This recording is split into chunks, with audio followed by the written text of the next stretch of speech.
ಎಲ್ಲ ವೀಕ್ಷಕರಿಗೆ ಎಸ್ ಜೀವನ್ ಚಾನಲಿಂದ ಸ್ವಾಗತ. ಇಂದಿನ ವಿಡಿಯೋದಲ್ಲಿ ಕಲ್ಯಾಣ ಕರ್ನಾಟಕ ರಾಜ್ಯ ರಸ್ತೆ ಸಾರಿಗೆ ಸಂಸ್ಥೆಯಲ್ಲಿ ನಿರ್ವಾಹಕ ಮತ್ತು ಲೆಕ್ಕಿಗ ಹುದ್ದೆಗಳ ಭರ್ತಿಗೆ ಆನ್ಲೈನ್ ಮೂಲಕ ಅರ್ಜಿಯನ್ನು ಕರೆಯಲಾಗಿದೆ. ಖಾಲಿ ಇರುವ ಒಟ್ಟು 1752 ಹುದ್ದೆಗಳ ನೇಮಕಾತಿಗೆ ಕರ್ನಾಟಕ ಪರೀಕ್ಷಾ ಪ್ರಾಧಿಕಾರದಿಂದ ಹೊಸ ನೇಮಕಾತಿಗಾಗಿ ನೋಟಿಫಿಕೇಶನ್ ಬಿಡುಗಡೆ ಮಾಡಿದೆ. ಕಲ್ಯಾಣ ಕರ್ನಾಟಕ ರಸ್ತೆ ಸಾರಿಗೆ ಸಂಸ್ಥೆಯಲ್ಲಿ ಖಾಲಿ ಇರುವ ಹುದ್ದೆಗಳ ವಿವರ, ಉದ್ಯೋಗಗಳ ಹಂಚಿಕೆ, ವಿದ್ಯಾರ್ಹತೆ ಎಷ್ಟಿರಬೇಕು, ಅನುಭವ, ವೇತನ ಎಷ್ಟಿರುತ್ತೆ, ವಯೋಮಿತಿ ಎಷ್ಟಿರಬೇಕು, ಅರ್ಜಿ ಶುಲ್ಕ ಯಾವ ಕೆಟಗರಿಗೆ ಎಷ್ಟಿರುತ್ತೆ, ಆಯ್ಕೆ ವಿಧಾನ ಹೇಗಿರುತ್ತೆ ಮತ್ತು ಅರ್ಜಿ ಸಲ್ಲಿಸುವ ವಿಧಾನ ಮುಂತಾದ ವಿವರಗಳನ್ನು ಈ ವಿಡಿಯೋದಲ್ಲಿ ಸಂಪೂರ್ಣ ಮಾಹಿತಿ ನೀಡಲಾಗಿದೆ. ಈ ವಿಡಿಯೋವನ್ನು ಎಲ್ಲಿಯೂ ಸ್ಕಿಪ್ ಮಾಡದೆ ಪೂರ್ತಿಯಾಗಿ ನೋಡಿ. ವಿಡಿಯೋ ಪ್ರಾರಂಭ ಮಾಡುವ ಮುನ್ನ ನಮ್ಮ ಚಾನಲ್ಗೆ ಸಬ್ಸ್ಕ್ರೈಬ್ ಮಾಡಿ, ಪಕ್ಕದಲ್ಲಿರುವ ಬೆಲ್ ಬಟನ್ ಆನ್ ಮಾಡಿಕೊಳ್ಳಿ. ನಾವು ಮಾಡೋ ಪ್ರತಿಯೊಂದು ವಿಡಿಯೋನು ಮಿಸ್ ಮಾಡದೆ ನೋಡಬಹುದು. ಹುದ್ದೆಗಳ ವಿವರ: ನಿರ್ವಾಹಕ ಅಂದರೆ ಚಾಲಕ 1737 ಹುದ್ದೆಗಳು, ಸಹಾಯಕ ಲೆಕ್ಕಿಗ 15 ಹುದ್ದೆಗಳು, ಒಟ್ಟು 1752 ಹುದ್ದೆಗಳ ಅರ್ಜಿ ಕರೆಯಲಾಗುವುದು.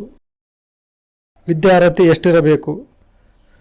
ಹುದ್ದೆಗಳ ಅನುಸಾರ ಅಂಗೀಕೃತ ಬೋರ್ಡ್ ವಿಶ್ವವಿದ್ಯಾಲಯದಿಂದ SSLC, PUC ಪದವಿ ಮುಗಿಸಿದವರು ಅರ್ಜಿಯನ್ನು ಸಲ್ಲಿಸಬಹುದು. ವಯೋಮಿತಿ ಎಷ್ಟಿರಬೇಕು? ಕನಿಷ್ಠ 18 ವರ್ಷ ತುಂಬಿರಬೇಕು. ಗರಿಷ್ಠ 35 ವರ್ಷದವರೆಗೆ ಅರ್ಜಿ ಸಲ್ಲಿಸಬಹುದು. ಗರಿಷ್ಠ ವಯೋಮಿತಿಯ ಸಡಿಲಿಕೆ: ಪರಿಶಿಷ್ಟ ಜಾತಿ ಮತ್ತು ಪರಿಶಿಷ್ಟ ಪಂಗಡದವರಿಗೆ 5 ವರ್ಷಗಳ ವಯೋಮಿತಿ ಸಡಿಲಿಕೆ ಇರುತ್ತದೆ. ಹಾಗೆ 2A, 2B, 3A, 3B ಅವರಿಗೆ 3 ವರ್ಷಗಳ ವಯೋಮಿತಿ ಸಡಿಲಿಕೆ ಇರುತ್ತದೆ. ವಿಕಲಚೇತನ ಅಭ್ಯರ್ಥಿಗಳಿಗೆ 10 ವರ್ಷಗಳ ವಯೋಮಿತಿ ಸಡಿಲಿಕೆ ಇರುತ್ತದೆ. ಅರ್ಜಿ ಶುಲ್ಕ ಎಷ್ಟಿರುತ್ತದೆ? ಸಾಮಾನ್ಯ ವರ್ಗದವರಿಗೆ 500 ರೂಪಾಯಿ ಅರ್ಜಿ ಶುಲ್ಕವಿರುತ್ತದೆ. 2A, 2B, 3A, 3B ಅವರಿಗೆ 300 ರೂಪಾಯಿಗಳ ಅರ್ಜಿ ಶುಲ್ಕ ಇರುತ್ತದೆ. SC, ST ಮತ್ತು ಪ್ರವರ್ಗ 1ಕ್ಕೆ 200 ರೂಪಾಯಿಗಳ ಅರ್ಜಿ ಶುಲ್ಕವಿರುತ್ತದೆ.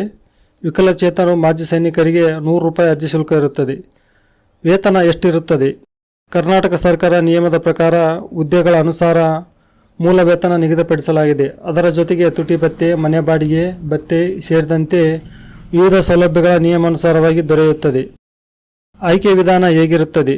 ಸ್ಪರ್ಧಾತ್ಮಕ ಪರೀಕ್ಷೆ, ಕೌಶಲ್ಯ ಪರೀಕ್ಷೆಯಲ್ಲಿ ಪಡೆದ ಅಂಕ ಆಧಾರದ ಮೇಲೆ ಆಯ್ಕೆಯನ್ನು ಮಾಡಲಾಗುತ್ತದೆ.